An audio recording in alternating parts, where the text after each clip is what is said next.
Hello friends, இன்றைக்கி pasta recipe எப்படி செய்யுதுன்னு பார்க்கலாம். இன்றைக்கி எக் பாஸ்தா செய்கிறதுக்கு ஒரு கடாயில் ஆயில் விட்டு கடுகு சேர்த்துக்கிறேன். கடுகு நல்லா வெடித்து வந்ததும் ஒரு பெரிய வெங்காயத்தை பொடிசாக கட் பண்ணி சேர்த்து வதக்கி விட்டுக்கிறேன். இது கூடவே 3 சின்ன சைஸ் தக்காளியை பொடிசாக கட் பண்ணி சேர்த்து கிளறி விட்டுக்கலாம். உங்கள்கிட்ட டொமேட்டோ கெச்சப் இருந்தால் சேர்த்துக்கலாம், இல்லைன்னா தக்காளி சேர்த்து கிளறி விட்டுக்கலாம். பாஸ்தா வேக வைக்கும் போதே அது கூட உப்பும் எண்ணெயும் சேர்த்து நல்லா வேக வச்சு வடிகட்டி எடுத்துக்கலாம். வெங்காயமும் தக்காளியும் வதங்கிறதுக்காக 1/4 டீஸ்பூன் உப்பு சேர்த்து கிளறி விட்டுக்கலாம். இது கூடவே மசாலா எல்லாத்தையும் சேர்த்துக்கலாம். 1/4 டீஸ்பூன் மஞ்சள் பொடி, 1 டீஸ்பூன் கரம் மசாலா பொடி, 1 டீஸ்பூன் மிளகாய் பொடி, 1 டீஸ்பூன் மல்லிப்பொடி சேர்த்து நல்லா கலந்து விட்டுக்கலாம். மசாலாவோட பச்சை வாடை போகிறதுக்காக கொஞ்சமாக தண்ணி சேர்த்துக்கிறேன்.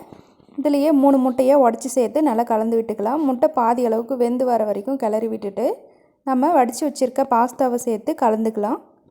இது கூடவே 1 டீஸ்பூன் வினிகர் சேர்த்து கலந்து விட்டுக்கலாம். உப்பும் காரமும் உங்களோட தேவைக்கேற்ப சேர்த்துக்கோங்க. ஸ்பைரல் பாஸ்தாவை சேர்த்து நல்லா கலந்து விட்டு சூடாக எடுத்து குழந்தைங்களுக்கு போட்டு கொடுத்தா ரொம்ப விரும்பி சாப்பிடுவாங்க. கண்டிப்பாக இந்த ரெசிபியை ட்ரை பண்ணி பாருங்கள், ரொம்ப டேஸ்ட்டாக இருக்கும். இந்த வீடியோ பிடிச்சிருந்தா லைக் பண்ணுங்கள், ஷேர் பண்ணுங்கள், கமெண்ட் பண்ணுங்கள். தேங்க்ஸ் ஃபார் வாட்சிங் திஸ் வீடியோ.